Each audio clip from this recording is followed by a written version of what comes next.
On the morning of November 14, 1983, a Royal Canadian Mounted Police officer drove down Highway 6 toward the small community of Ravens Bend, Manitoba, a settlement of 127 people located just 43 kilometers south of Churchill. He was responding to a welfare check. The town's only phone line had gone dead 3 days earlier. What he found when he arrived changed everything we thought we knew about disappearances in Canada. The town was empty. Completely empty. But here's where it gets strange: dinner plates still had food on them. Coffee cups sat half full on kitchen tables. Cars were parked in driveways with keys in the ignition. A child's bicycle lay on its side in the middle of Main Street, one wheel still slowly spinning in the wind. 127 people had vanished without a trace. No bodies. No signs of struggle. No goodbye notes. Just gone. This is the story of Ravens Bend, the ghost town that disappeared overnight, and the mystery that haunts Manitoba to this day. Welcome to Cold North Files. To understand what happened in Ravens Bend, you need to understand the town itself. Founded in 1949 by Finnish immigrants, Ravens Bend was never meant to be permanent.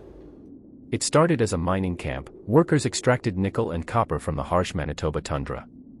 But when the mine closed in 1967, something unexpected happened. People stayed. The families who'd built lives there didn't want to leave. They'd created something rare in the brutal Canadian North, a real community. They had a general store run by the Korhonen family, a one-room schoolhouse, a small church, and May's Diner, where everyone gathered on Friday nights. By 1983, Ravens Bend had 127 residents. Mostly older folks, a few young families, and a handful of drifters who'd found peace in the isolation. The town sat on the edge of the boreal forest, surrounded by black spruce and frozen marshland. In winter, temperatures dropped to -40. In summer, the mosquitoes were so thick they looked like smoke. It was the kind of place where everyone knew everyone. Where doors were never locked. Where disappearing without telling someone was impossible. Or so they thought. The last confirmed outside contact with Ravens Bend was November 11, 1983. 3 days before the discovery. A supply truck from Churchill delivered groceries to the general store. The driver, Harold Metzger, said everything seemed normal. They were excited about the first real snow, he later told investigators. Planning some kind of community bonfire for the weekend. Everyone was in good spirits. But sometime between November 11th and November 14th, something happened. Something that made 127 people vanish into thin air. Constable James Whitmore had been with the RCMP for 11 years. He'd seen plenty of strange things in northern Manitoba, people lost in blizzards, hunting accidents, even a few grizzly bear attacks. But nothing prepared him for Ravens Bend. His patrol report from November 14, 1983, has become one of the most analyzed documents in Canadian mystery history. Here's what he wrote. Arrived at Ravens Bend approximately 10:47 a.m. Immediate observation, no movement, no smoke from chimneys despite -18-degree temperature. Checked the general store first, door unlocked. Radio playing. Fresh coffee in pot, still warm. Proceeded to check residences. All doors unlocked. Personal effects undisturbed. No signs of violence or struggle. But it was the details that made his blood run cold. At the Korhonen house, breakfast was laid out on the table. Scrambled eggs, barely touched. Toast with a single bite missing. The butter knife is still resting on the plate. At May's Diner, someone had been in the middle of baking. The oven was off, but a tray of cinnamon rolls sat inside, fully risen but unbaked, as if someone had prepared them and then simply walked away before turning on the heat. In the schoolhouse, children's coats hung on hooks. Their lunch boxes sat on desks. A math problem remained unsolved on the blackboard: if a train leaves Churchill at 60 kilometers per hour. The town's old church held perhaps the eeriest scene of all. The doors were wide open, unusual for November in Manitoba. Inside, the pews were empty, but the altar had been disturbed. Someone had arranged 43 white candles in a perfect circle on the floor. All of them had burned down completely, leaving only puddles of wax. Constable Whitmore radioed for backup immediately. Within hours, the RCMP had dispatched a full investigative team. Within days, Ravens Bend had become a crime scene, though no one could say what crime had actually been committed. The RCMP investigation into the Ravens Bend disappearance became one of the most extensive in Canadian history. Over 40 officers combed through every building, every vehicle, every inch of the surrounding wilderness. What they found only deepened the mystery. First, the footprints. Manitoba had received its first significant snowfall on the night of November 12, approximately 6 inches. That snow created a perfect canvas for tracks. And there were tracks everywhere in Ravens Bend. But here's the thing, they all led to the center of town. Every single set of footprints, men's boots, women's shoes, children's snow prints, converged on the town square, where a large open area served as a gathering place during summer festivals. And then they stopped. Not stopped as in, they walked somewhere else. Stopped as in, ceased to exist. The prints led to a roughly circular area about 30 meters in diameter. And within that circle, there were no prints at all. The snow was completely undisturbed, perfectly smooth, as if it had just fallen. It defied logic, one investigator wrote in his report. 127 people's tracks leading to a spot, and then nothing. No tracks leading away. No tracks within the circle. Just nothing. The second anomaly involved the animals. Ravens Bend had dogs, lots of them. Sled dogs, mostly, kept by families who still used them for transportation. 16 dogs in total. They were all found alive, but they'd broken free from their chains and kennels. All of them had gathered in Harold Korhonen's garage, huddled together in the far corner. When investigators tried to approach the town square, the dogs went wild, barking, snarling, refusing to get close. They had to be tranquilized and removed. The third detail came from technology. Remember the coffee at the general store that was still warm? Investigators calculated that for coffee to maintain that temperature, it couldn't have been poured more than 2 to 3 hours before Constable Whitmore arrived. That meant someone was in that store around 8 a.m. on November 14th. But there was more. The radio in the store had been playing, tuned to CBC Radio 1 from Churchill.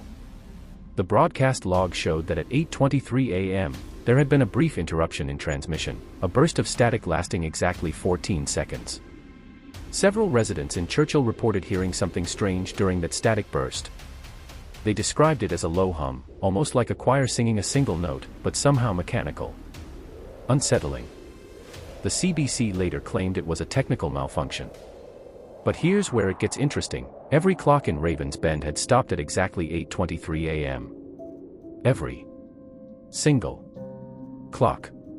Battery-powered, wind-up, electric, didn't matter. All frozen at 8:23. In the months following the discovery, theories about Ravens Bend spread like wildfire. Theory 1, mass abduction. Some believed the entire town had been kidnapped, possibly by a cult or criminal organization. But investigators found no tire tracks, no aircraft landing evidence, no boats on the nearby frozen river. How do you transport 127 people without leaving a trace? And why? Ravens Bend had no wealth, no valuable resources, no strategic importance. Theory 2, government involvement. This one gained serious traction. Conspiracy theorists pointed to Ravens Bend's proximity to Churchill, where the Canadian government conducted cold-weather military testing. Some claimed the town had been exposed to experimental weapons, perhaps something that caused mass hallucination or disorientation. The government denied everything, of course. But documents released 30 years later under Freedom of Information requests showed that there had been military exercises in the area that week. Just not near Ravens Bend. Or so they claimed. Theory 3, mass suicide pact. Perhaps the darkest theory suggested the residents had made a collective decision to end their lives together, walking into the wilderness to die of exposure. But investigators found problems with this theory immediately. There was no suicide note, no indication of depression or cult-like behavior. And the footprints didn't lead into the wilderness, they led to the town square and stopped. Besides, why would someone prepare cinnamon rolls before committing suicide? Theory 4, natural phenomenon. Some scientists proposed that the town had experienced a rare atmospheric event, possibly related to electromagnetic anomalies in the region. Churchill sits near the magnetic North Pole, after all, where compasses spin wildly and the northern lights dance almost every night. Could some kind of magnetic pulse have disoriented the entire population? Could they have wandered into the wilderness in a confused state? But again, the footprints. They didn't show confusion or wandering. They showed purpose, convergence, and then, nothing. Theory 5, the one people don't like to talk about. And then there's the theory that locals whispered about but investigators dismissed. Before the Finnish immigrants arrived, the area around Ravens Bend was considered sacred by the Saisi Deen people. They called it Tai Deen Nene, land of the ancestors. According to their oral history, the land had rules. It demanded respect. And every few generations, it reminded people of its power. Elder Mary Thorisey from Churchill spoke to a journalist in 1984, saying, "That land takes back what doesn't belong." My grandmother told me stories of whole camps disappearing in the old days. People who took too much, who showed no gratitude. The land has memory, and the land has appetite. The journalist noted that Mary refused to say the name Ravens Bend aloud. She only referred to it as the empty place. The official investigation was suspended in June 1984. After 7 months, tens of thousands of dollars, and hundreds of man-hours, the RCMP concluded they had no viable leads. Ravens Bend was declared abandoned. The government sealed it off, citing safety concerns. But the story doesn't end there. In 1997, a group of urban explorers illegally entered the town. They filmed their entire expedition. The footage, grainy, shaky, authentic, eventually leaked online. What they found was disturbing. The town had aged, yes. Windows were broken, roofs had collapsed. Nature was reclaiming the buildings. But in the town square, that circle where the footprints had ended 14 years earlier, nothing grew. Not a single blade of grass. Not one weed. Not even moss. The ground was hard, smooth, and completely barren. One of the explorers described it as glass-like, almost crystalline. They tried to dig into it. Their shovel bounced off like they'd hit concrete. And then they heard it. On their camera's audio, faint but unmistakable, a low humming sound. The same sound residents in Churchill had described during the radio static in 1983. The explorers left immediately. One of them later said in an interview, "It felt like the ground was watching us.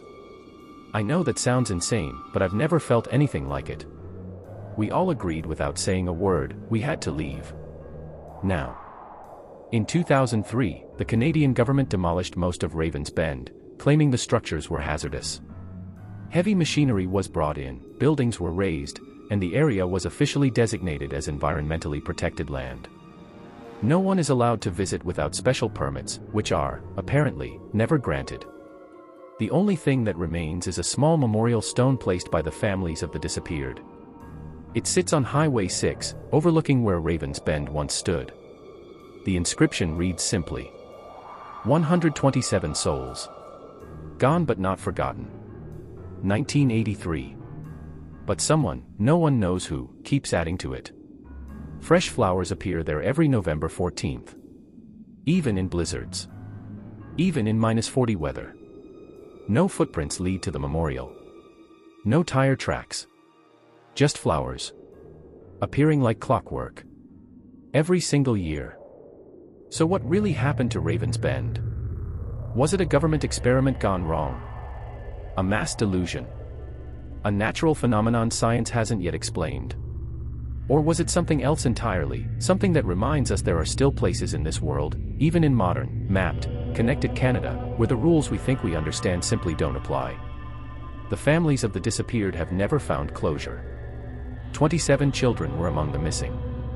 Parents, grandparents, siblings, all gone in an instant. Some of those family members still live in Churchill.